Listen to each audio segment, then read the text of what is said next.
Shipbook 2, by Ad Astra Games, is exactly what it sounds like, a supplement that has spent a whole decade in the making that brings you new metal tubes, orbs, and even eggs in space to conduct space battles with, plus a bunch of other things to give reasons to their beings.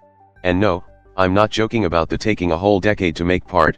I remember seeing announcing on Shipbook 2, before the trailer for Cyberpunk 2077 was even out, the reason being that Shipbook 2 is tied to the development of the next edition of Attack Vector Tactical and, well, we all know how long that one took to.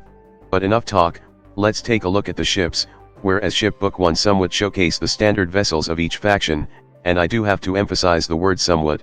Shipbook 2 is full of oddballs and orphans. Quite a few vessels featured in Shipbook 2 are ships cut off from their nation when the loss happened, and since then they have only been maintained by hopes and dreams. Some essentially held the last of their people that will undoubtedly become nothing more than a history note. Others instead fill in gaps between what was missing in each faction and are generally far more functional. Shipbook 2 also brings in two new direct weapon systems, the CRLS and ERLS, which I assume stands for Close Range Laser System and Extended Range Laser System because of their range and damage profile, which are no longer in use with more modern vessels, and you can quickly realize why with a calculator. Among the truly weird ships of Shipbook 2 includes, the Redoubtable that will make your logistic officer doubt that life is worth living, the Kelius Yuzov that takes sci-fi Age of Sail setting a bit too seriously, the Krasnograd that is two ships duct taped into one, the Quetzalcoatl that runs solely on solar power, and the Aurora, which is what a big portion of Shipbook 2 catalog actually belongs to a new faction called Republic Federal de Altiplano, essentially Space South America, with exactly the same predicament South America is currently in. Unfortunately, the Altiplano has a lot of ship types that doesn't correspond to having good naval power when a not so insignificant portion of your fleet mass comes from orphaned ships. The specialty of Altiplano Navy, that they are forced in because they have no budget, is their heavy usage of gunboat tenders to carry heavy gunboats around, and oh my god, these things are adorable. These ellipsoid ships belong in the same category as the Locust for things that should not be anywhere near combat.